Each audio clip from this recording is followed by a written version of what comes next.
Oh, you are live. We are live. Happy Friday. Thank God it's Friday, y'all. Yes, ma'am. Hey, welcome. Thank you all for tuning in. My name is Ashley Marie, aka Ashley Free, Miss Positivity. And you have joined me and my girl Tiffany in our show called So You Think You Want to Be That. And in this show, for everyone who has been tuning in before, we are always talking about the ins and outs of those things that we say we want to be or want to do, but what is the realistic factors in the work and the requirements that are going to have to play out and what we're going to have to do for those things to happen. How do you make it happen? How do you execute? This is the room where we kind of have those conversations and talk about it, the real deal. Before you get into it, we always suggest that you do your research, that you get in the room with people who are doing it already, and that you get educated. And so Tiffany and I are here about that education, right? It's all about educating our community and educating our families, and doing it as a unified force. And I'm gonna let Tiffany say a couple things before I continue. I thank you for diving deep into those disclaimers. I'm stuck on the bars you dropped when we open. Like, my name is Miss Positivity. I'm stuck. I'm like, wait a minute, Ash. You didn't tell me because we could have been and did something. I'm so gracious to be here. I'm sorry I'm being a little, this is a real, this conversation, I just feel like we're about to go in. So I'm so grateful to be here. You'll have no idea. Imagiread has been something to and for the community for years, but we're just getting into the real stuff, and this show, this segment, So You Think You Want to Be That, with Miss Positivity, with Ashley, whom I love dearly, it's been groundbreaking. So we're grateful. Welcome, everyone. I'm so happy to be here on a Friday. So we're doing introductions, Friday. right? It's fun Friday. Fun. Yes. So still introductions. This show is sponsored by Word Unite Bookstore and Imagiread. And I am thankful to be joined today. If you are tuning in, this is Good Grief, Embracing Loss with, hey, Auntie. Hello. This is going to be a real segment, but we are joined by my sisters in arms and my auntie, family and friends, and my sisters who have become family, and they know exactly what I'm talking about when we say that. So I want them to introduce themselves, but today we are talking about grief. We are talking about losing loved ones, but we're talking about embracing grief and good grief, and what does that mean? And when I say good grief, I'm talking about like good grief, like when you say that out loud. Like, good grief, what else can happen right now? And so y'all know I love wordplay. And when we're talking about it, grief is a real thing and things that we're going to have to deal with throughout our life, no matter how long you live. And so I'm thankful for these ladies joining me today. And so I'm in representation today in memory of my close friend, Staff Sergeant Nigel D. Kelly, my close friend, Staff Sergeant David Ferguson, and my grandpa, Leonard Booker. So, Melissa, you can go next. So, my name is Melissa McFrazier, and I'm affiliated with Miss Ashley, the Boss Lady, through the Camouflage Sisters, of which Ms. Lila Holly is the founder. And I am here on behalf of quite a few people, my mom and my dad, and both my brother and sister, and then one of my former soldiers that passed away while we were in Iraq. Goodness. Thank you. Lila? Hi, my name is Lila Holly. And like Melissa mentioned, I am the founder and CEO of Camouflage Sisters. I'm an Army veteran, and I'm here in representation of my brother, Timothy Johnson, and my grandmother, Lisa Johnson. My two uncles, Uncle Biscuit, and then my uncle Ashton. Awesome. Thank you. Misty, we're just doing introduction right now. So we're just introducing ourselves and saying who we are here in loving memory of. Oh, okay. Well, hello, everybody. I'm Misty Booker, and I'm Ashley's auntie. And I lost my one and only daughter. I lost my mother, and I just recently lost my father. Yes. And so when Tiffany and I talked about starting or even doing this show this week, we talk about the real of business. We talk about the real of family. We talk about the real deal of education and literature. And I was just talking about the real of what I'm dealing with right now, and losing my grandpa has been a heavy one. I'm usually able to shake and move with a lot of things. And so I told her, I was like, we can just cancel this show. But you can't cancel everything when you are leaning on other people and you have other people who have your back. And as we were talking about it, I was like, I wonder how many other people are really suffering in silence. And that's what I don't want to do during this time. It hurts, and losing people is not easy, and the situation is going to continue to be in our present, because it's going to happen to all of us and people that we love are to our left and our right. But how are we dealing with it, and how are we processing it? And so I told her, let's just keep the show. Let's keep the show, and let's talk about grief. Let's talk about grief in business. Let's talk about grief in family. Let's cry together. Let's lean on each other, and let's heal together. And so I'm super thankful for each and every one of y'all joining me today. If we have to cry, get your tissue. Got my tissue ready, and we are going to do that. And then everybody who's listening, I have always been an open person. I talk about anything and everything. And 2017, I had a no shame year. That's when I went through a whole year of like, I don't care what happens in my life. I'm not ashamed of it, because I'm just a person, and we are all just people, and we all fall short. We all make mistakes. And if we walk around in shame, we'll never have any confidence. We won't walk in our great purpose. And so I stopped letting people have power over me, and stop letting what people think have power over me, and stop letting myself put myself down. And so I'm not ashamed to talk about anything. And so I feel like this is a great topic to talk about for us to heal together. So we have a couple discussion questions, but in memory of those that we lost, there were different phases in each season that we actually walked out in communicating that loss with others. And so the first one is, what are some do's and don'ts when one loses a loved one? Like, for anybody, you can answer that. What are some do's and don'ts when you lose a loved one that you would suggest to others? Melissa, go ahead. I'm gonna tell you a don't. And my don't is don't tell people when they should be moving forward, when they should be past it. You should be done grieving by now. Like, it's been whatever time. There is no timetable. Everybody's grief is different. Everybody processes things differently, and it's rude, and that's not supportive. People don't want to hear that, and they don't need to hear that. So that's my don't. There you go. I got a don't. Don't carry the guilt and blaming the circumstances around why someone passed away. Because you can go through the what ifs, and if I, if I did this different, if I was there, if I was, you can go through all of that all you want to, but it doesn't change anything, and it leaves you down in the grief process. So don't do that to yourself. Most definitely. You definitely have to let go of the guilt. You definitely have to take off that heaviness on your heart. And I feel like for me, I've said this whole time with Grandpa. I was intentional with my relationship with him.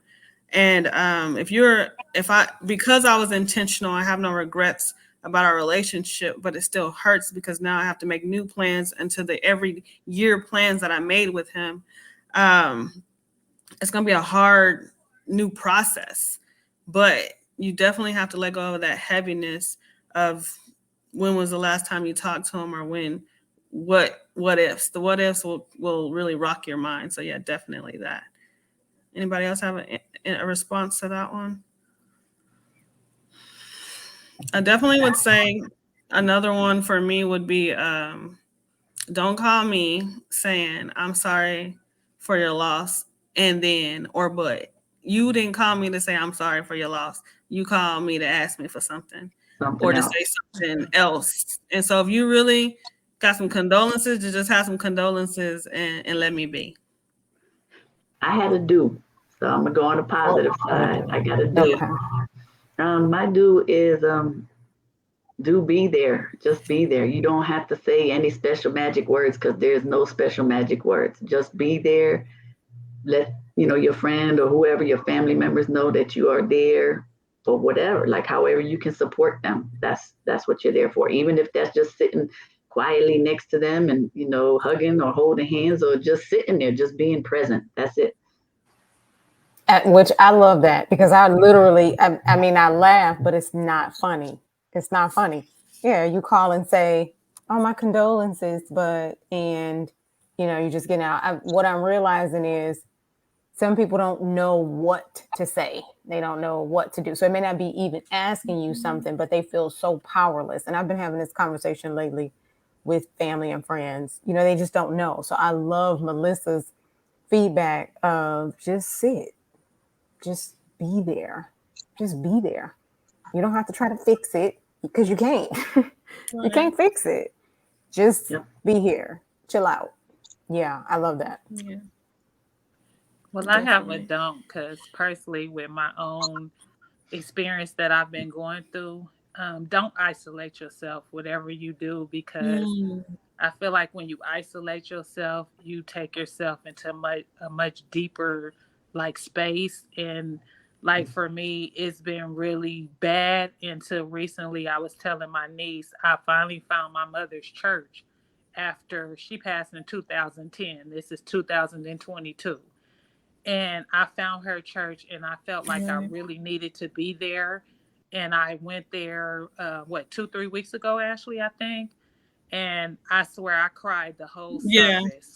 It was like everything that I had been isolating myself and feeling and holding inside, that preacher spoke to me, and he was on point about everything that I have been going through, that I've been feeling. And I thank God for that. I really do. So definitely, whatever you're going through, don't isolate yourself. Try to seek help from others or talk to anybody, because just trying to hold it all in, it almost broke me. It really did, especially when my daddy just passed recently.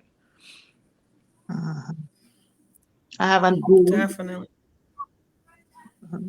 Okay. I do celebrate your loved ones' life. Yes.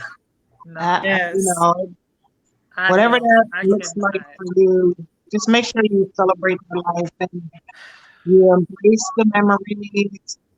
Don't shy away from talking about them. Don't shy away from laughing over the memories.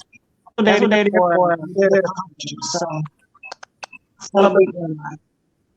I try to, but it's just too hard for me personally. It's just too hard. I try, but it breaks me down even more trying to think about doing that. So I just don't know how to do that.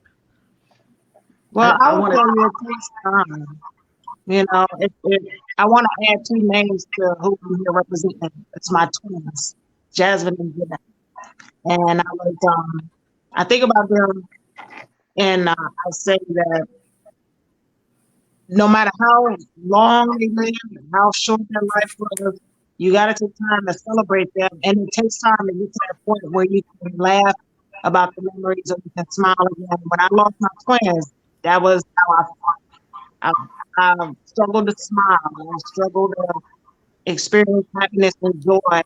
And it took me some time, and I really had a lot of conversations with God of how do I get to that level of healing to where I can be fully myself and fully present for my child, my children that are here with me.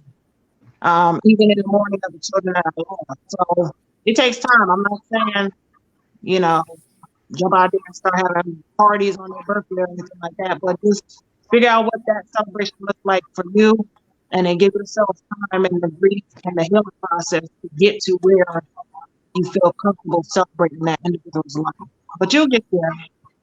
Thank you. I just want to share really quickly a wonderful thing that my mom's church did for her. My mom was sick with pancreatic cancer, And so she was doing her chemo and radiation and stuff, but I mean, she was already in like stage 4 by the time I was up there, by the time I had retired and was able to be up there with her. And at her church, they did a recognition service for her a year before she passed away. You know how they say people give your people their flowers now, right? So they did that for my mom before she passed away. Like everybody was there. People, she served people in the homeless community, so there were homeless people there. I mean, just everybody. She ran the soup kitchen for her church for 20 years, and so they put up a slideshow of all the things that she did. Her and a group from her church used to dress up as clowns and go visit elderly people in the hospital. So they, they recognized her a year before she actually passed. And that was wonderful because she was there to receive that. She was there to, receive the appreciation and see that her works, they were important. That's key. It's key for so many reasons, but the one that is just pressing with me is recently I had a family member transition, and so many people got up and talked about how much they loved her at the funeral. And after it was over, I'm asking my family member, like, did you know that? And she was like, no. Like, and it leads me to believe that my family member didn't know it either. People need to know while they're Yes. here. We're all extremely valuable. We need to know that we're extremely valuable and that we've left that impression. We need to know while we're here. Like, it's a little, too late when I'm gone. So, Absolutely. It's important. So I love that. I love that. Even, birthdays are one thing, but yeah, I love that no, thank you. I love that. I do. I believe Miss Lila went to try to get some headphones, and we have quite a few viewers who are popping in and saying, hey, hey. Oh, Miss Lila's back. Yes. Is that better? Yes, a lot better. But oh, nice. Okay, good. yes, definitely. And thank y'all so much for tuning in. And definitely what Melissa said, giving individuals their flowers before they're gone is key. After my grandpa died, I seriously told my grandma, like, can we have a rehearsal? I'm not playing. Like, I really said that out loud. And I'm saying, like, I ain't trying to be insensitive, but we really got to have these conversations while we're alive, so we know complete intentions on what it should look like when they pass. And then, like you said, so they will know when they're alive how we actually feel. You don't got to wait till somebody passes to say everything you had on your heart. Your heart should be empty in their lifetime. And that intentional relationship part, that's probably all you're going to hear me say throughout this whole conversation tonight. Intentional relationship is key. Intentionally saying what's on your heart. I tell my group of Lady and Chem Floss sisters all the time, when somebody on your heart, you better reach out to them right then. Like, you got to do it when you hear that voice, or you feel them, whatever it is that brings them to your mind. You really, really got to reach out, because you never know what that means and what's going on. And I know for me, when I do it, there's always something with that person. And I'm like, thank you, Lord, for continuing to give me the wisdom to be obedient, to reach out to those individuals, and at least just say, hey. You ain't got to have a whole full-blown conversation and give all of you. Just a hey can help somebody and give a little bit more hope to continue on. So that is definitely key. Miss, I'm not going to even mess up your name. I think it's Rayana. We have to take it into consideration. We have several circles, and we don't always cross-reference with them.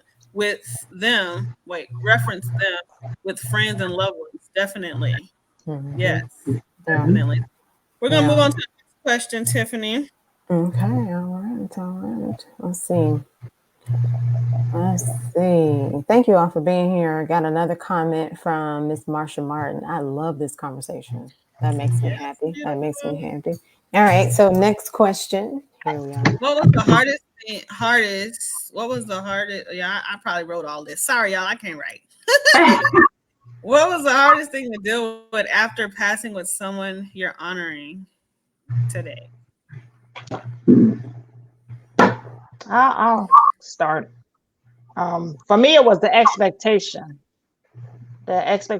of life, the expectation of experiencing life together. My brother's death was unexpected, and he was very young still. He was the baby boy. The twins obviously were young, and both losses were devastating. But for me, the hardest part was the expectation of the siblings and all of us getting together for holidays, all the future memories we had to still make. And then with the twins, obviously, you go into a pregnancy and you don't expect it to end like that. So I had some very hard conversations with God in my healing process about my expectations of the way I thought it was going to end, or the way that I was expecting it to end, and then having to deal with a different ending. Definitely. And I would say mine for this question was my military career, losing my best friend, our kid's goddad, Nigel. You know, the uniforms came to my best friend's house that night. She calls us. We're at the house all night with her after the service members come and notify you and let you know that you lost your husband, our friend. Then I have to be at formation that morning. I'm pregnant at this time too. And they have a special formation at 9:00 after PT. We didn't have a formation. Then we have another special formation because we lost 5 soldiers that picked up every day, always there, until we deploy. And it again, and I kind of fell out right then, but then I had to go right back to work, and then I had an NCO that was like, "You showing too much emotion. You gotta figure it out. You gotta fix that." And I was an NCO. I was a senior leader, for that section. But like, that's my friend. That's family, And I thought about him and thought about losing my grandpa, and I'm just like, I freaking had to swallow so much stuff up back then, and we shouldn't have to swallow it and eat it and keep going. And military is a little bit different because you do got to keep mission and going, but your body can't do that. Your body physically don't work like that. And as I'm processing grandpa now, and I can't suck nothing up, and I'm not even gonna lie, I'm not gonna try. I can't. It hurts. And I'm just thankful now that I have people that allow me to feel what I feel right now, and that allow me to lean on them, and that allow me to process this beyond my relationship with God, who is my strength. I am still hurting, period. And I would hope whoever's listening and that go through this process later or have gone through it, don't tell nobody that, and don't try to do that. You can't carry it strong. You can't. You won't. But you can lean on others, and you can remember them, and you can go back to those memories of those happy times and build a legacy off of what they taught you moving forward. But it's gonna hurt, and you're gonna feel it, and you can't push through it. There's no resiliency in death. You're gonna feel something. And I feel like those would be the hardest things I've had to deal with, reflecting from military loss of losing someone, and me being in uniform and continuing on, because that wasn't my family by paper. So it wasn't like I legally could get a pass to go, take a break or, grieve. But now with grandpa, I'm a business owner full time. It's just me. And I didn't work. I told everybody, I had a conversation with my employees, with my contractors, with my authors, and with my family. Like, we're gonna have to live off my disability right now because mama not working. I can't do it. And we just gotta have that conversation. I really, this is a big deal for so many reasons. And I'm so, gosh, Ashley, again, even us talking and saying, you know, we're not gonna do the show. We're not gonna do the show. I keep coming back to it, like, no, because I don't want you to push through. You know, like I don't believe in that. Just we push. Like, okay, we already tired, and then these things happen.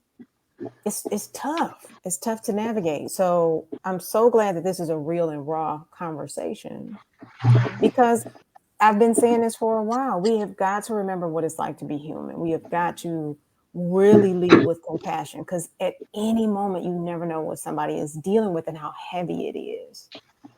You know, it's difficult to show up every day with a smiling face. I mean, and those of us who can pull it off, it's work. It's work. So I just applaud you and appreciate you, because, you know, again, you spoke to, I'm sorry for your loss, and, you know, you spoke to, we keep talking about the things that should not be, we would like for them to be a little bit more obvious, but we have to talk through it, like, hey, and that emotion that comes with it. This is what I'm going through. That's what I'm going through. It's a lot, you know, be mindful of that. I love it. Thank you. I want to just touch on what Ashley was talking about from the military point of view, though. Like, for my soldier that passed away downrange, and then we had the service for him downrange in Iraq. You know, one of my first armed battle buddies, who was infantry, you know, he said, you know, he asked me, "You gonna be all right, Mac, to do the roll call?" He said, "You know, you can't, your voice can't be shaking, and you can't be crying when you're giving roll call." I'm like, I mean, I'm gonna do what happens. Whatever happens, happens. I mean, I made it through that, but I think part of that is this whole military thing, like what Ashley was talking about, that we're not supposed to show emotion, and that's the exact opposite of how you should be as a leader. You know, soldiers need to see it's okay to go through what you go through, to process a loss. You know, whether it's your family or a fellow soldier who is family, but yeah, I think that's a military aspect of that. I think my friend thought he was trying to help me by saying that to me, you know, so I didn't break down in the service, but, you know, it's neither here nor there. That's just what it was. But as far as the most difficult thing in with one of my family members who passed, you know, for me, the hardest time was, you know, I didn't get to be there. I didn't get to be there before my dad passed. I had returned from Iraq. I had returned back to from Iraq. I was in Germany. I returned back from Germany back to the United States, but I was still in the hotel. I was still drawing TLA for 10 days. You know, I was looking for a place to live. We had our 2 dogs in their crates. You know, my husband and I were there. We were actively looking for a place to live, and my vehicle was still on the boat coming from Germany. So, you know, we ended up getting a rental car. On the day that I was going to be able to, I signed a lease. On the day I was getting ready to go up there and drive up and see my dad, they called me that morning when my husband was bringing the dogs to the kennels, so we could make the trip. And they told me, "Oh, we're coding your dad right now. Do you want us to continue?" So I thought I was going to be able to see him. He wasn't even doing that bad. They said he was doing better. They took him off the vent. He was breathing on his own for, you know, 8-10 hours, you know, whatever. He was doing better. He was sitting up on the edge of his bed now. He had gotten a traumatic car accident. That's what happened. And he was recovering. He was doing much better. And so on the day that I don't think I'm going to go see my dad and be happy for all his progress, I didn't make it in time. And so that guilt that you were talking about, that's there all the time. Yeah. Yeah. Yeah. And you couldn't, it was out of your control for you to be there. I think that's the hardest part of grief, and when it's unexpected. I'm the oldest of 6 siblings. And like I said, Timothy was the baby. And I dealt with that for a long time as well. I don't know what to tell you, really. Mm-hmm. But it's like they've been saying in the comments online and Facebook, is, you know, the grief process, it's a process.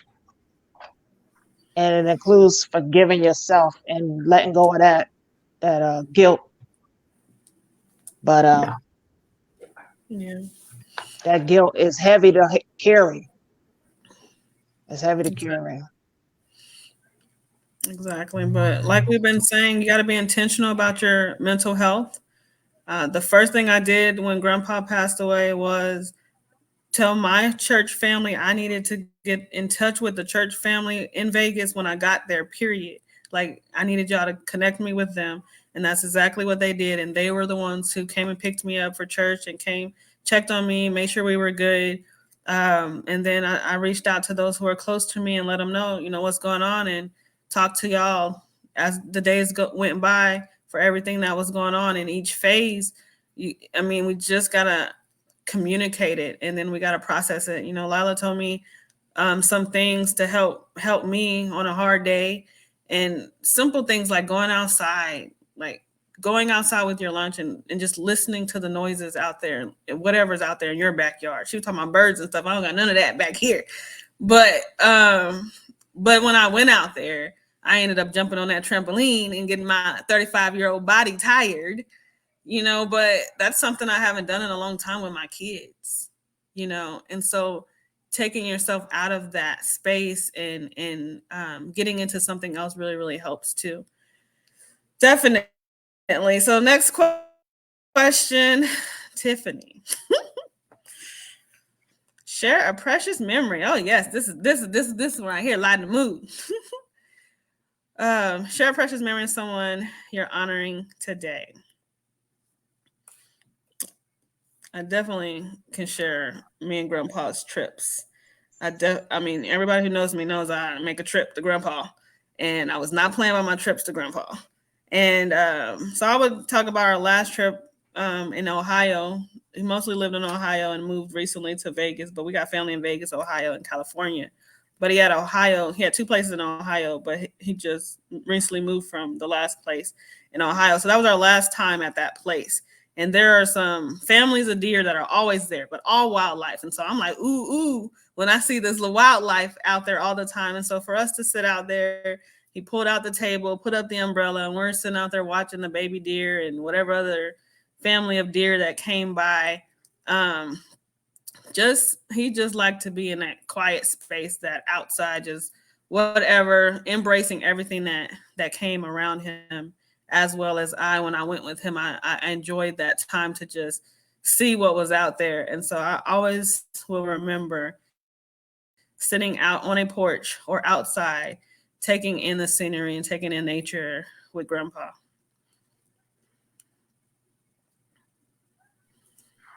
Well, I'll share. Like I said, I'm the oldest of the siblings, and every duty station I served at, I've had one of my siblings come and live with me. And so Timothy stayed with me in England, overseas.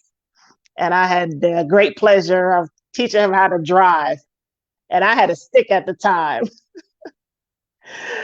And he almost gave me whiplash trying to learn how to drive a stick. Oh, Lord.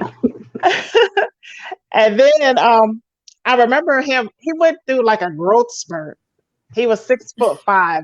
He was very, very big. And so he was a teenager at the time when he was staying with me. And I said, well, you're going to be playing sports. We got to go to the store and get you some shoes. And so I said, well, what size shoe do you wear? He used to wear these rubber boots all the time that he loved. And I think it was like a size 10. And I was like, oh, okay, so you're in a 10? Because he said, these are a size 10. I said, okay, so you a size 10? Let's go to the store. I said, well, let them measure your feet. Let's just see, make sure you're in the right size. This fool was squeezing his size 13 foot into a size 10. I said, how was you doing that? Yes. How? We laughed about that so much. I was like, you must really love them boots to be in that much pain, squeezing them toes up in there. I said, your feet must have been like this small.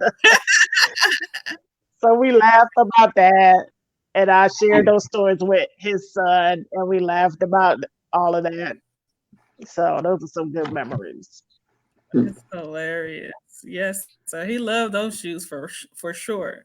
Oh my goodness, I can't imagine. His feet must have been hurting so bad.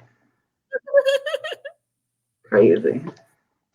Well, for me, one of my best memories with my mom, we took a trip down to the Boston Common, and we visited and we walked from the Boston Common down to the Faneuil Hall Marketplace, which is a place where they have all different wonderful kinds of food, especially seafood. And we went and got some like lobster tacos and lobster mac and cheese. And it was a little chilly. It was like the fall, because that's when I used to try to make my trips. And so after that, after we ate our I guess dinner, late lunch, early dinner, then she had her little cup of coffee. That was her thing. She always had to have coffee after she had ate her dinner or ate a meal. And I got a really nice photo of her just there, holding her cup of coffee, sitting there in the Faneuil Hall Marketplace. And that's one of the best times that we had together. We parked at the Park and Ride in a place called Braintree, and then we took the train in down to the Boston Common, so we didn't have to mess around with traffic or parking and all that foolishness. But it was a beautiful day. It was a great day. We had a wonderful time.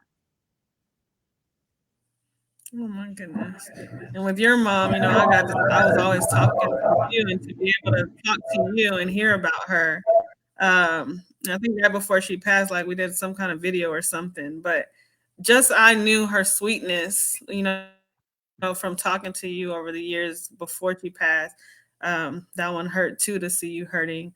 And that's another part, to see your friends and to see your loved ones hurting, and you don't know what to give. But like everyone has said, just being in the presence of those people that love you, that also helps. So those memories, we can smile about it too, because we've lived it with you, because we've heard about it and you've told those stories. And so to hear more stories, it's comforting. So that's beautiful. You can go to the next question, Tiffany. Oh, I think she's doing something, but I'm gonna share. Wait, one more thing. Nigel used to eat his food with a spoon like a shovel, like this, and he would put a whole big old spoon scoop and go put the whole thing in his mouth. And so I always remember that when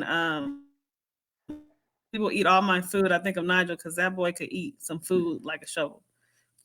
All right. The next question was, what contingency plans are you putting in place for your business if something happens to you? And I definitely wanted to talk about that, because like I was earlier, losing Nigel, losing Staff Sergeant First Class Ferguson. So, keep driving on. You're in the military, you're still in uniform, you're still doing stuff. But my best friend was in the military too. And so that was a whole process for her to have to bury her loved one and still continue. So of course they do SGLIs, and they do like insurance, and they do death benefits and death plans in the military. But in business and outside of the military, you have trust, you have wills, you have we have just the different layouts of bank insurances that we have. And with Grandpa, we had a whole legacy as well. But for business, I had to not be there. And that was another part that I didn't really prepare my team for or prepare myself for. But it was as easy as me saying, I'm going to be out for this amount of time, and allowing others to come down in the areas I couldn't cancel or I didn't want to cancel. And I wanted to continue, and then preparing the business to run outside of me. Now I know Walmart, Target, and all them, there's owners of those industries, but Walmart, all of Walmarts across the world don't have to shut down because of an emergency or because of a death in the family. And when you do lose a family member, you can put in leave for a death in the family. But if you're the owner, what does that look like for you? And so that was a total different process for me. And so for me, like I said, I had to communicate it, but now I'm putting things in place where other people can cover down, as well as sending out emails and notices saying, hey, I'm on bereavement and I'll be back in such and such time will be my next forward plan in the event that I have another incident like this. Yeah, as a business owner, you definitely have to have a plan. You have to prepare your team for your absence. That team is critical. Even if you're just starting out in business, just have a plan of what elements of a team look like for you as you grow your business. And so keep living long enough, you're gonna go through a loss. Right. And it's gonna affect your life, your business, everything, every aspect of your life. So it's good to have a plan before you have to execute that plan. So Yes, exactly. You got anything, Tiffany? That's a big deal. I'm trying to tell my baby that came in here. My other baby texted me. I'm like, I'm on a live. Can y'all? This is serious. Yeah. It's so important because when we're talking about children, we're talking about the business.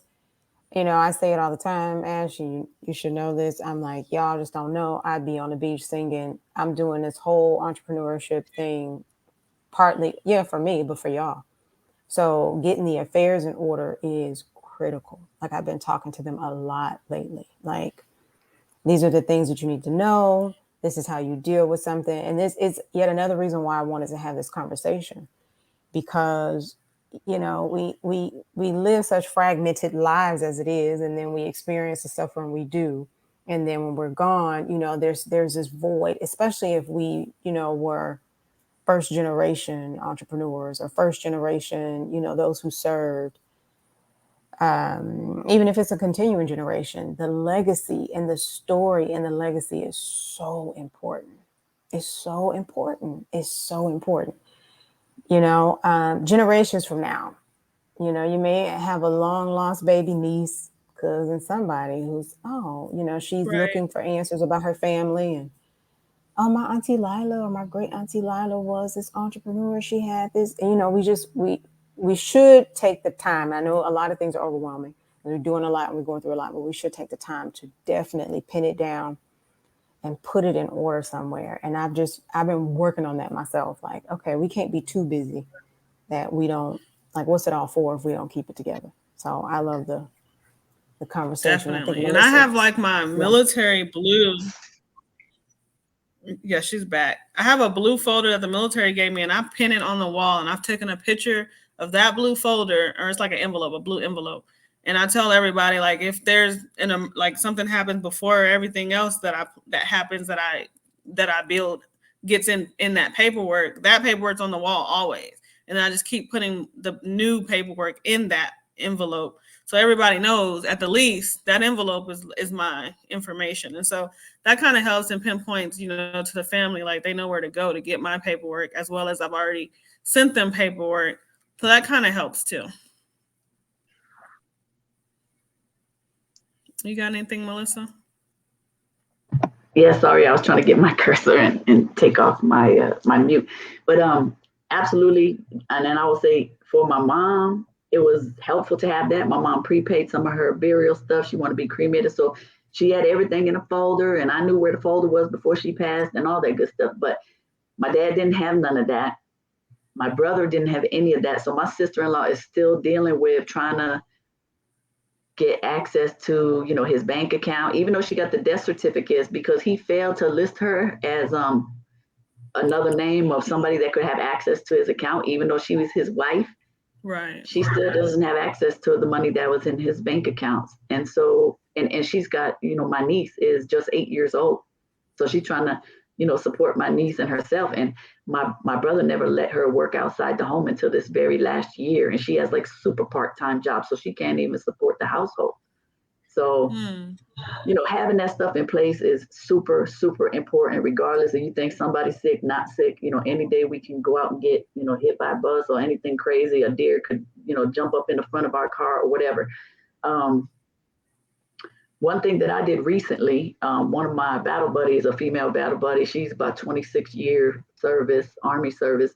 She and I went to a briefing together here in Killeen. They had it at, I don't know, either Pluckers or I think it was Pluckers or something like that. Could have been Tilted Kill, I don't know. But anyway, we went to a briefing that was given by like a local funeral home, but also they talked about just burial packages, prepaying, different things to think about. And, you could hear the briefing and you didn't have to pay for anything or sign up for anything, on that day. But I wanted to hear the briefing. I got very good information, and I will do the prepayment and get all that done, but it's going to happen at home in Massachusetts where my family is all buried, because I don't want anybody to have to pay to try to move my remains from here in this area all the way up to New England, Massachusetts, to be, buried or, put together with where my family is. So the next time I go home, which I was telling Lila is going to be this October, I am going to go to the funeral home that took care of my mom's arrangements, and I'm going to start prepaying and sign up for a plan with them, because I've seen how difficult it was for me to go through without knowing where that stuff is or what somebody's wishes are, what song do they want to have played, what photos do they want to have. It's just too much. And you're trying to, those are like the details that you shouldn't have to focus on at the time that you're trying to focus on what's really right there in front of you, which is, okay, and then depending on who you are in the family, people are looking at you. Oh, are you going to take care of this, or you going to pay for this, or you going to, plan this with the funeral home and stuff. So it's just too much at the time. So I don't want that to happen to anybody else. So I'm going to make sure that I, do everything in advance, and that I tell at least 3-4 people, to include 2 of my best military friends. They will have a copy of all my things, wishes, and all that good stuff. Right, and that's key. And I love what Rihanna said. She said, "We are united in grief." Yes, we are, sister. We are united, because, like Lila said, if we live long enough, somebody gonna leave before us. So that's a big deal too. What you just talked about, Melissa. I'm going through this with my dad, and as executor of his estate, I'm asking all the questions, like, what songs do you want? Give me your pictures. He's an entrepreneur, and he is his business. He's an engineer. So it's not like I can pick up that business and take it over, because I'm not technically trained to do his job. So when he dies, the business is pretty much going to die with him. But he has equipment who he's going to leave for family members, and just it's a lot. Yeah. And like you said, and I keep reminding him, let's put this stuff in writing. Let's make sure, I understand everything, all your wishes, because it's going to be hard enough, because I'm very close to my dad. It's going to be hard enough losing you. I want to make sure this stuff is clear. I understand it, and I know how to execute it when the time comes. Even in the midst of the grief, I got to be able to have something clear that I can execute. And so it's sometimes it's a tough conversation to have, but it's a very necessary conversation to have. It is, but I think a lot of people, they just assume, oh, well, the wife is going to get it, or the husband's going to get it, or whatever. And that's just not the truth. If they're not listed in certain, accounts or on a will, then it just doesn't automatically go to them. So, their stuff ends up getting hung up in probate, or, and it's just, it makes it much easier on the people that are left behind, who have to actually take care of their wishes and their arrangements. So. And you said something else too that I really want to make sure the listeners take heed to, is put a beneficiary on your bank accounts. Have a list of all your passwords, even on your cell phone. That's something we went through with my brother. Even if you use your thumbprint to get into your phone, make sure your family members know what your 4-digit key code is to get into your phone. A lot of times we do banking, we do emails, we do everything on our phones. And if your family can't get into your phone, like you said earlier, it's going to hold up everything. It's going to really hinder them accessing, your bank accounts and money and different things like that. So just write stuff down and pass the information on. So I don't know if you're checking the comments, but Brianna and Carla both mentioned, like Brianna said, culturally that, her family or her people don't feel comfortable having those conversations. And Carla kind of said the same thing when she's trying to talk to her children about it. they just kind of shut her down. They like, we don't want to talk about it. But it's uncomfortable for sure. But it's just one of those conversations that just has to be had, and it will make things easier whenever that time comes. I just want to offer this, and Exactly, which is why we couldn't. Yes, go ahead, Tiffany. I mean, real quick, because it's 6:24. It's 6:24. I think the people still in it for this. They're still here. We're still here. Like, wow, this time flew by fast. Can I say this? Culturally, it is really tough. And something that has always broken my heart is, what happens, the fallout over stuff. It's devastating. It's devastating. Absolutely. Especially, in my past life, corporate sales, sitting at some of these tables, on advisory boards and so forth. It's just culturally, we want it to be sound. We want it to be in writing. We want to have the conversation. But this is bringing back to what it means to lose someone. We want to remember that this is not about fighting over anything. It's grace and ease for everyone. We had a loss of a human being. And I know why sometimes we get into the weeds of it, generationally, but it's just not the time or place when there's a loss. And I've constantly heard that, and it just chips away at someone who's already grieving, already, planning, and already trying to just hold their head up high. Like, the first thing some people are thinking about is money. It's a no. And as Rayhana said, it's tough. And Carla said, it is tough, but we have got to value each other more than stuff. That's one of the things that just hurt me so badly. As soon as I got the word, that they, started resuscitating, we got ready. I called my husband, whatever, we were getting ready to go. And as soon as the doctor called me back and said, we were unable to, to save him and he has passed, I started calling his family, like his side of the family.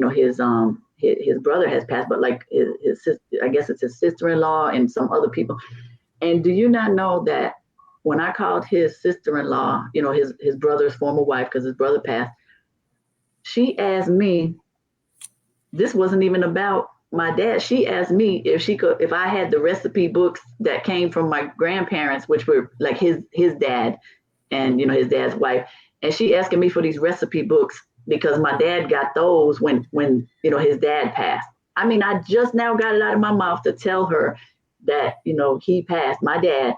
And she asked me, can she get the recipe books? And what I mean, it was all I could do not to hang up the phone. God was with me. God was with me at that time. If she was in my face, she probably would have got a butt stroke series to the head. Oh. But see what I'm saying? Now we about to fight. I'm grieving, and now we about to fight. And it's horrible. Just horrible. It is. It is. I mean, to Carla's point, she said she used to be a life insurance agent. Carla, me too. And speaking of culture, let me, because I do want to move through this because the rest is really good and we're already at an hour and I'm having a blast. It's cathartic. We have to talk about these things. Really good. She said, I used to be a life insurance agent, and speaking of culture, I had many families tell me that it's taboo, so they wouldn't, insure with me, or I'm sitting there with the wife and the husband won't come to the meeting because they feel as if you have put precautions in place as a jinx. It would make me so sad for that wife. There are so many things we subscribe to. Again, I always say this, and I know people get tired of me saying this, it's literacy. Once you understand, once you are conscious, it's literacy. You holding on and fighting for things, and you think somebody's trying to kill you. And I mean, I get it. We have some serious trauma, ladies and gentlemen. We do. But fighting each other is not the way to deal with it. Understand that this is key. When you're gone, people are going to suffer, and their suffering, at best, we should all be easing each other's suffering. They're going to suffer. They're going to go through these processes, and it's not about, well, such and such going to get this, and such, I want them cookbooks. It's just not.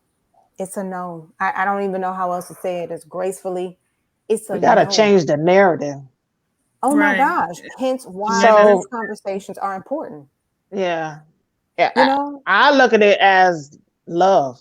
all Yes. Like day. I love my It's daughter enough consideration. to have life Right. insurance in place for me and her daddy. So if anything Yes. ever happened to us, she won't have to Say that. bear that burden. She's not. The house will be paid off. All our bills and debt will be paid off. She'll take something away, but she's not. All the final expenses will be paid off. Like you, I'm not putting that on my children. Right. I'm not doing that, or my grandchildren. I just recently purchased 2 more policies at 50 years old to leave something to my siblings, the remainder of my siblings, and to my daughter, extra to my daughter and my grandson and my granddaughter. So no, it's love. We got to change the It really narrative. is. I know it's a hard We do. conversation to have, but I purposefully have this conversation with my dad because I know how distraught I'm going to be. I already know. Yeah. Yeah. So Right. I It's need value. a clear plan that I can execute because I can execute orders. Now, Right. 22 years in the Right. Army, Right. I know how to do that. I can execute Right. orders. Tell me what you want me to do, because he got a lot in his estate, and I'm not finna fight with nobody. I'm not. Right. Yep. Even my estate, Yep. it's gonna be clear. Right. So no, it's love. It's Take the love. time to do it. Have the hard conversation. Put that culture mess to the side. Yeah. It's not a jinx because we all have an expiration date. That's the bottom Right. line. And jinxing That's a guarantee. right. You Okay? going one day, period. Exactly. I will say So that. make plans. Take care of your Yeah. family. Show Right. them love in that. Yes, I love that. Love. There's nothing that breaks my heart more when I see that somebody has passed on Facebook and they're starting to GoFundMe because there's no plan for their family or whoever the person, whatever age they are.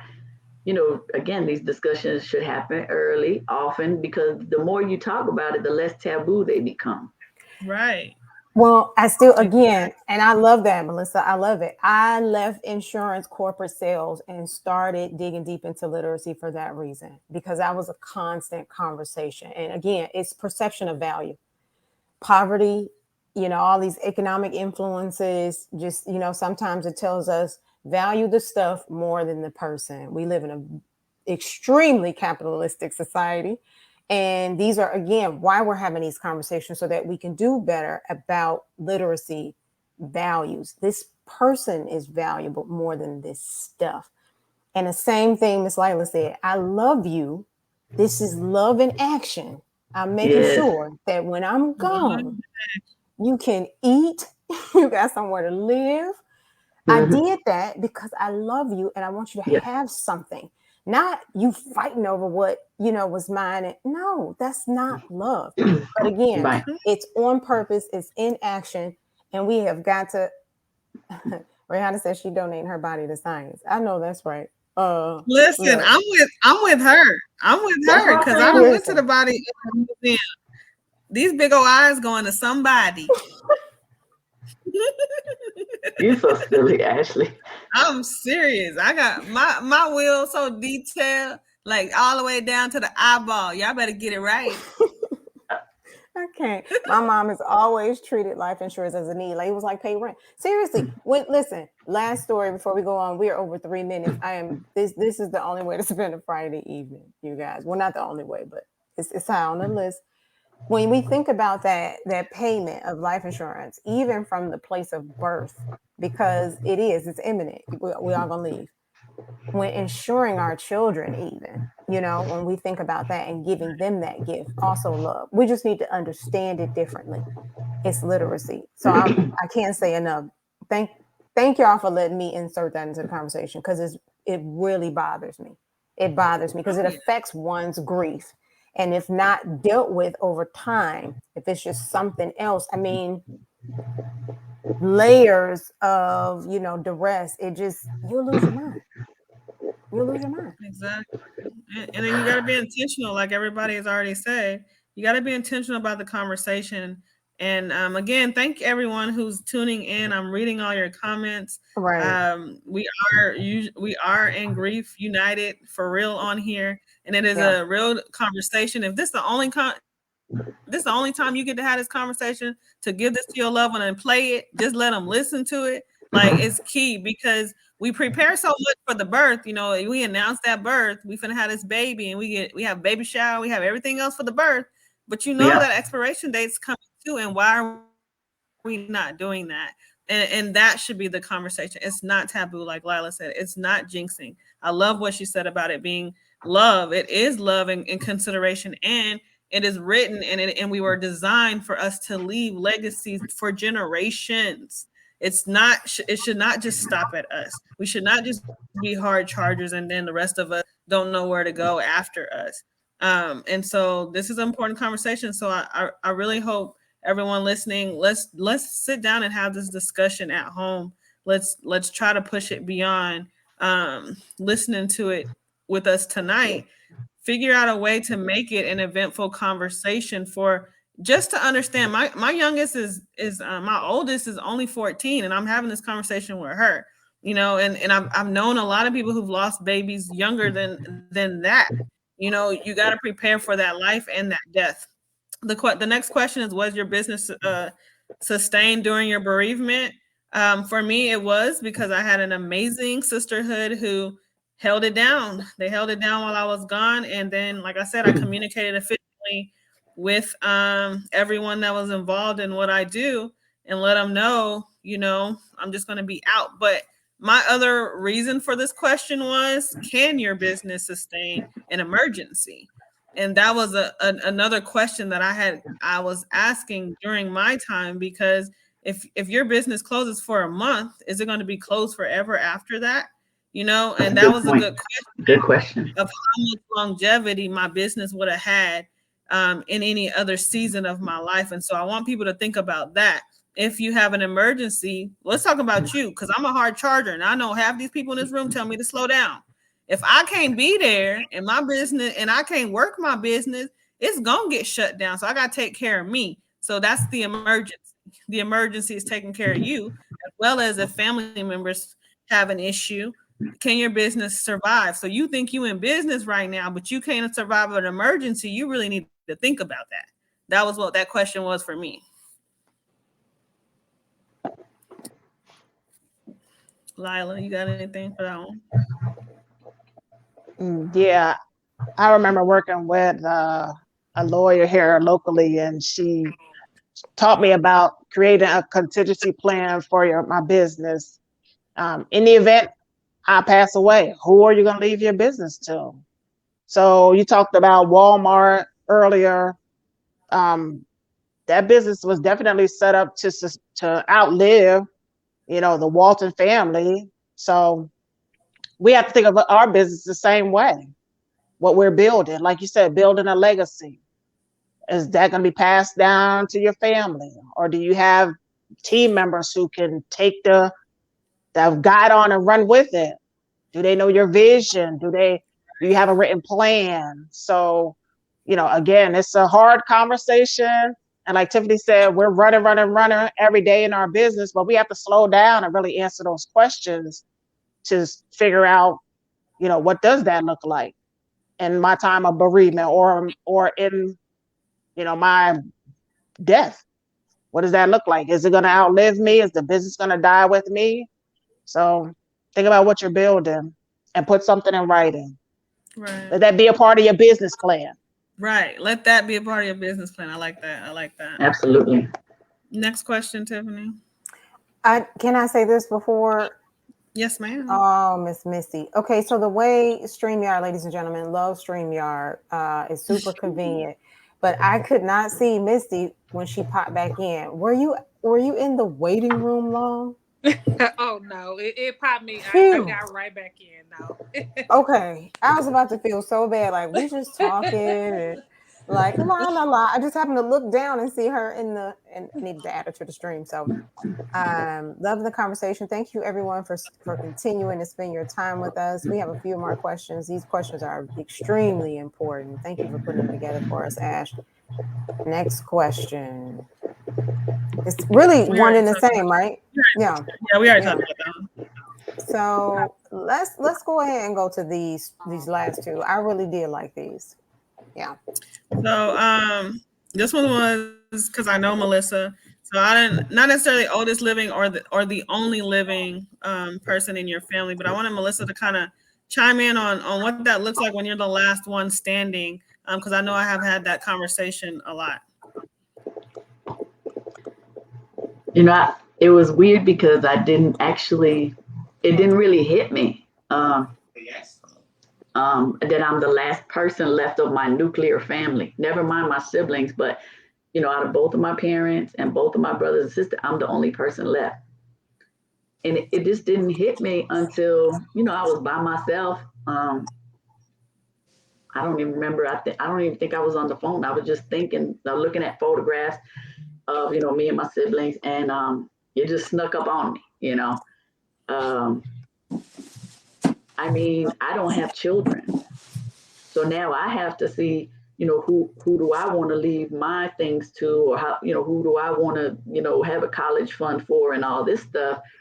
And I have a grown niece and a grown nephew. They're from my sister. And then from my brother, I have a young niece. She's just 8 years old. And every time when I go, you know, back up north, I visit with all of them. If it's at all possible. My grown nephew has a crazy work schedule, but I was able to, you know, have lunch with him and sit down and talk to him. I don't even know that I have fully connected with that idea yet. I mean, you know, as we know, grief is not linear. It just comes and it goes with the way it wants to. It's not like, oh, these steps, you're going to go through these steps in this order. No, it ain't order. It's like somebody scribbling something and it goes in that order, you know. It's like there's no order. So I don't think it hasn't really I haven't really processed what that means for me. I mean, some things that I thought about, like who do I want to leave things to, or who do I want to you know, set money aside for so that they can, you know, go to college or have a good future or whatever. But I mean, I don't know. I guess a legacy will be fairly difficult, you know, in my family, because on my side, you know, I don't have any children, so there's nobody pass it to on that, you know, in that vein. So.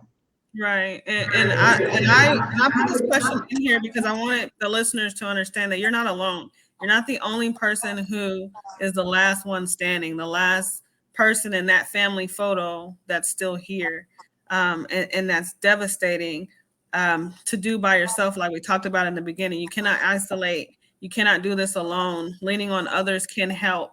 But having that quiet time and quiet space to develop yourself again and find out who you are and find out what makes you tick and happy is also important. But you're not alone at being the last one standing. And if you get in groups or get connected with people who can relate to that, it really can help you. And I'm glad my aunt is back because she always has this conversation about, you know, who nobody really understands. You can't say, you know, I understand to her from my understanding of her grief, because her compound of grief of everyone she's lost, you can't relate to it. I can't relate to it. I haven't lost all the individuals that she's lost in that capacity. And so I really wanted Melissa and Aunt Misty to talk about that, because there are so many people who are having that same conversation, but we can't relate to them. But y'all are not alone in having that compound loss and really trying to process it. And then on the second part, before y'all say anything, is I've had people who had no family, who had no kids, and all of their family members passed before them, and they left that legacy to an organization. They left that legacy to a close friend or a close neighbor who was just nice to them, you know? And so those are things to think about. If you're that person who's alone, don't have nobody else left in your family, think about a nonprofit organization that you think your legacy could benefit from. There's so many different ways that you could do it than to just giving it to the state and letting the state handle it. There's positive ways that you can intentionally leave your legacy to an influential cause. You got anything to say, Aunt Misty? Just discussing. Yeah, I was about to say, did Auntie have anything? I couldn't hear really. I'm sorry, my phone is scrambling. I can't really hear you guys that well. Oh man. Yeah, well, we're just trying to give some insight to those who have had compound loss, like loss of multiple people, and letting them know that they're not alone. But we can't relate. They can't relate to you because we haven't lost, that many people. But that's not a conversation that everybody can have. Yeah. So you can go. I really don't know, to be honest. I mean, like some people. I mean, like I said, I have no one to relate to because I really don't know anybody that have shared the losses that I have.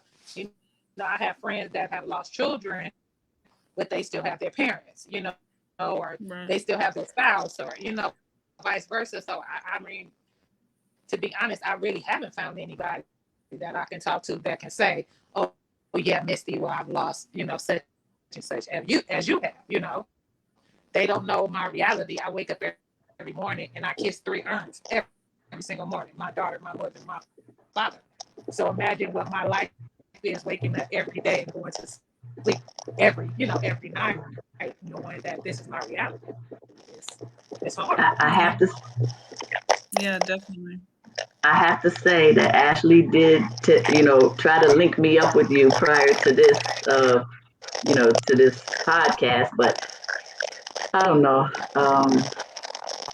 I'm sure we would have plenty to share. Pretty similar situations. It's just definitely not easy. No death is easy, but it's compounded.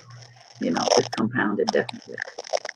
Definitely. Somebody got some crunching going on. Who is that?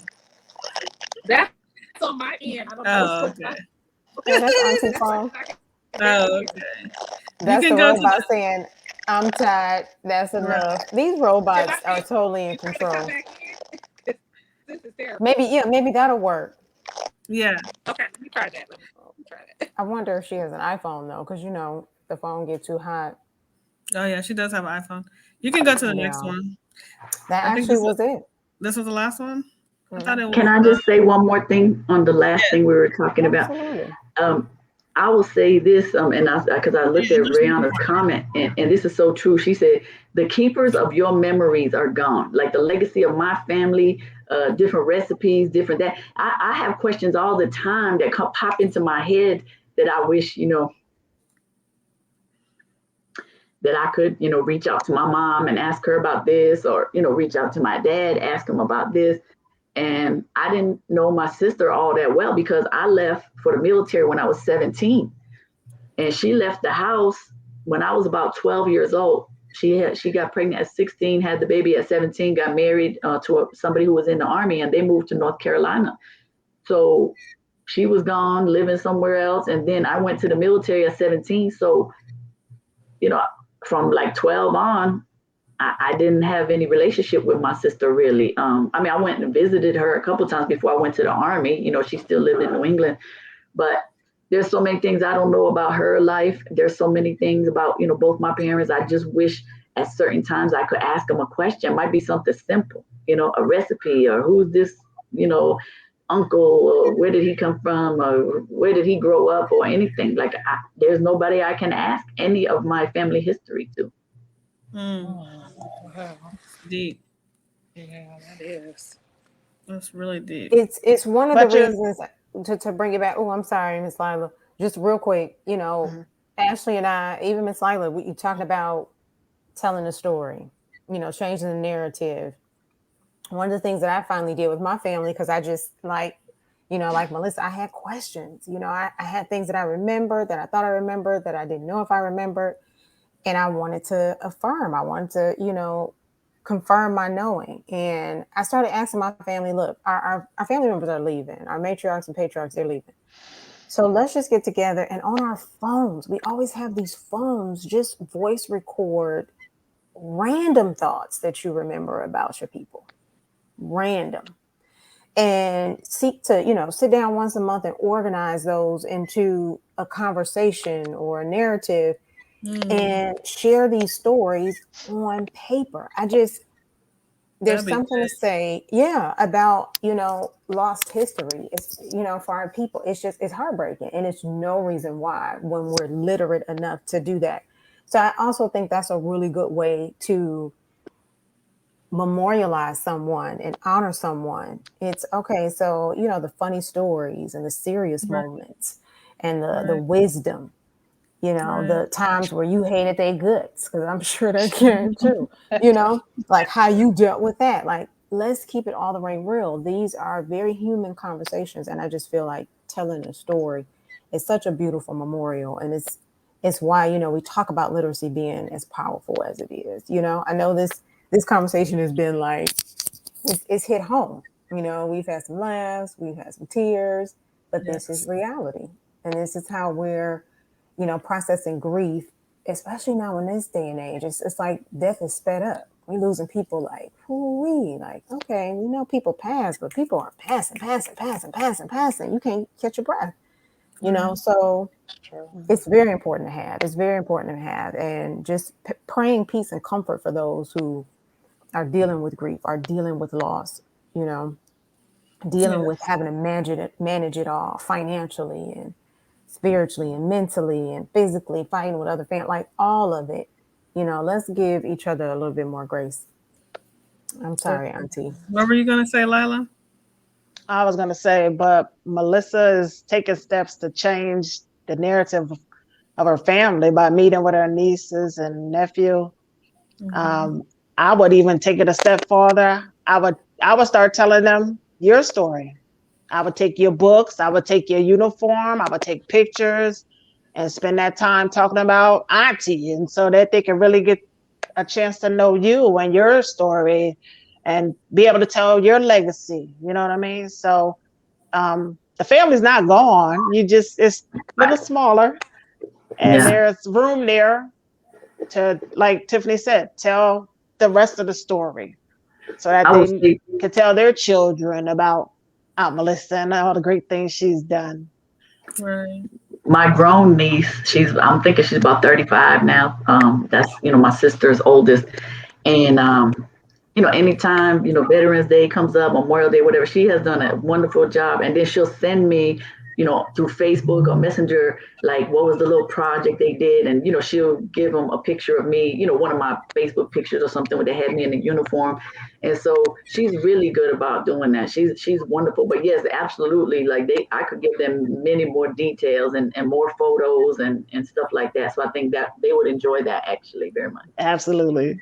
And I would never forget the moment I met you. The first time I met you. When you was doing that rap for Women's History Month. I was like, who is that? Where's she at? Oh my gosh, I gotta give you a hug. Then the lady at the desk was like, that's the Sergeant Major. You're like, what? Right. And we've been connected ever since. Because that's something I did for my family. I did a calendar with all pictures of my brother. And so something else that we implemented was weekly video calls, and we're still doing them even to this day. So we are trying to take steps to stay closer and keep the story going and keep the family growing and keeping the legacy alive. So you just got to be intentional about it. Come on now, intentional. I can't say that enough. It's so wonderful that, technology can help that, back in the day, they didn't have technology like we can now, and we can do FaceTimes and all this wonderful stuff. So really, you got to be intentional. Like you said, got to make the time for it, carve out the time, because it is important. It is important. And once the person leave you or the people leave you, that's when you really realize how important it is, or, you probably could have made it, Exactly. And so, again, thank y'all all for joining us. I did have one more question. I found it, Tiffany, so I'm going to ask it and we'll finish with that. But we did have some professionals on the line that are in the chat that can chime in and give y'all some insight, as well as I wanted to recommend Grief to Grind on Facebook. It's ran by Andrea. And if you go to Grief to Grind, she has her journal right there. Andrea Moore, if you go to Grief to Grind on Facebook, and she has a whole community, you can really, really get, even if it's just that daily message that she gives out, and then you get a little bit deeper when you get into the discussions. go to Grief to Grind on Facebook and get more assistance daily with grief and losing loved ones, and just a community that you can lean on, vent to, shout, just like Rhea said. She's like, there's still days that I just say, I want my mommy. That's real. And there's a community in that group that you can say that to, and they can relate to you and probably fill you up. And so please go and join that community. But the last question that I did have, which was like the most important one to me, that I didn't do this time, but I've done my whole life, as far as hide what I'm really, really feeling. When I was telling y'all, at the beginning, I went through a no shame year after my divorce and everything that was going on with my divorce and growing up. And me and my mother's relationship, like it changed me to get into a no shame year and really face my pain. And so in losing grandpa, I was like, no, I can't do it. Like, I can't do it by myself. And so this question says, do you or did you feel like you needed to hide your grief? And I hope the answer, I know culturally we feel like we had to, and there's many masks that we've had to wear over the years. But I hope after listening to what we said today, that you don't hide anything. I don't care if it's grief. I don't care if it's pain. I don't care if it's you in debt, you need financial help, like anything that you need help with, don't hide it. But I wanted the ladies to answer that question. Did you or do you feel like you've ever had to hide your grief, and how did you process when you realized that you were hiding and you needed to put that mask down? Well, with that, I mean, sometimes you have to, in my instance, because I have younger kids. So if they see you crying in XYZ, next thing you know, that makes them, you know what I mean? Mm-hmm. So with me, I feel sometimes you have to, especially if you have kids. I don't know how you can hide it, because they may catch you in the shower crying, or in your closet or car. I mean, anywhere. So what are you supposed to do in that? There's nothing else. I don't see what else you can do if you have children. You don't want them to see you crying and everything, because they're very aware of what happened or what that person meant to them. And my kids have suffered 3 or 4 of those already, so I definitely try to hide it from them. Yes. Well, I didn't hide it from Jada. One thing I took into consideration was, between me, her, and Dad, we all had to process the loss of the twins differently and collectively as a family. Because I talked about earlier was the expectation. So Jada, she was looking forward to being a big sister. And so she had to process that, even at 7 years old. If I'm hiding, how is she going to process that properly? And so I had to share my pain with her. She was able to share her pain with me. As a family, we were able to heal. And then as individuals, we were able to heal and get to a place of comfort and acceptance, because that was the big thing. We had expectations. But everybody's different, and you have to bring it to kids at the level where they are able to understand. Mm-hmm. And so that's the thing that I kept in mind, was bringing it to her at her level of understanding. And so she understood, and then losing grandma, she understood that. And then losing Uncle Timothy, she was older, and she also understood that. And in each instance, she's been able to, in a healthy manner, process each loss in her life. That's good. I would say I'm not sure that I felt like I had to hide it, but I was not able to let it out when I needed to, because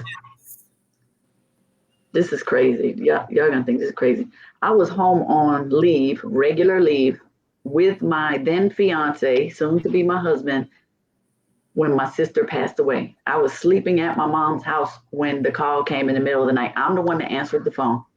So I went with her to the hospital. They didn't tell her in advance, that my sister had passed. So I went with her to the hospital, and then my sister had passed, and, she was there. They had her in the emergency room till my mom could come, all that good stuff. Then, so I helped my mom, with that, right? Then my whole extended family showed up. My then fiance just hid upstairs the whole time. Like, he's like, I do not need to meet any of these people. It was just so, everything happened for a reason, and maybe it was, God's will that I be at home with my mom when she received that news. But then for my dad, my mom had already remarried, and my dad had remarried, but then was divorced. He and my brother were estranged. They had a horrible relationship, and my sister already passed. So guess who you think got left holding the bag, being in charge of what's going to happen? Oh, by the way, I had to pay for everything, and he didn't have a plan. Wow. And then, and that was the expectation. Everybody in my family, just, everybody that was left, they expected that Melissa's going to handle it because that's what she always does. And when you got to make all these arrangements and sit down with the funeral people and answer all his friends that's calling you and whatever, you don't have time. You don't have time. We go into like operational mode, like the way military people do. Like as a medic, I might have my hands in somebody's chest or had to prevent their brain from pushing up from the hole that was in their head. And guess what? I don't have to, I can't think about that at that moment, because if I do, I will lose it. I'll forget all my medical training, all this stuff. So I compartmentalized that until about a year later. That's when I actually started processing, my dad's passing. And then when my mom passed, I was retired. So I went and provided hospice care with her for the last few days. Like they released her from the hospital and I was with her at her home last few days. And, she told me about where her folder is and all this stuff. But by then, my dad was gone again, remarried, whatever, he passed. Then my sister gone. And my brother, he barely was taking care of his own family. My brother had addiction issues and all kinds of stuff. So once again, Melissa's in charge and Melissa's paying. And then after that, with this most recent one, then my brother passed away. So there's my sister-in-law who I'm pretty close with and my 8-year-old niece, They don't have the money. She just had a super part-time job, like 4 hours a day. And so she couldn't support the household. She wasn't on any of his paperwork. And I had to help her a little bit, financially with his stuff because she didn't even get the death certificates till like 60 days after he passed. Oh, wow. So it's just a lot, and so grief wasn't the first thing. Stress was the first thing for me. Stress. It was all on me. And they're like, well, Melissa's going to take care of it because that's what she does. She's squared away. She's this, she's that. Like, and it's horrible. I don't, what about me? What about when I want to break down and have my grief? Who's going to support me? Right. Absolutely. Yes, so it was tough. It's hard. And I heard you when you told me, all of that when your brother passed. Like anybody else who's dealing with that same situation, we definitely gotta process it. But like she said, we gotta hide it in different arenas. Rihanna said it the same way. She had small kids, so she had to keep it moving. Someone else said that they only cried when they were at school, in the car, like wherever you got to do it and process it, you got to process it there. Like Melissa said, the first thing is stress, especially when you're the one who got to be strong for everyone else, before you got to deal with what you got to deal with. It is a hard process, but it is a process that we are all going to have to deal with on different levels. And I really hope we take the time to have that conversation and get ready. Not get ready to lose them, not get ready for the passing, because it's going to come when it comes, but just so that we're ready. Like Lila said earlier, we are processing it and preparing because we love our loved ones. We love them enough to make sure that there's a plan in place to make that transition a little bit stressless, like Melissa was saying. She got to deal with all this stress because one, they expecting her to pay for everything, and then two, this body ain't gonna just dismiss itself. So we got to do something with the individual, our loved ones, and we have to do that responsible, what you call adulting part of it. And so I'm just so thankful that y'all had this conversation. I know it was hard and heavy for all of us. Up here, I have my beautiful board made by a friend of ours, and that's my daughter, boyfriend, mama now. Now I done cried boo-hoo, like a baby, like big old, loud, ugly cry in front of this lady. And Mia said I lost my street cred, but oh well, because that was so heavy for me for her to make this for me because she knows how much I love my grandpa. But this is not my happy space. I got my board on the wall. I got grandpa on the wall. And that's my happy space. And so you got to make it an environment that you can still live beyond that loved one. And then you got to prepare. I hope that's what everyone got from this conversation. Anybody else got any more positive last words to tell the audience? Thank y'all so much for tuning in. Only thing I want to say is, to everybody that's, been on here, to include anybody who's watching. I know a couple of my friends I sent the link to. I'm available.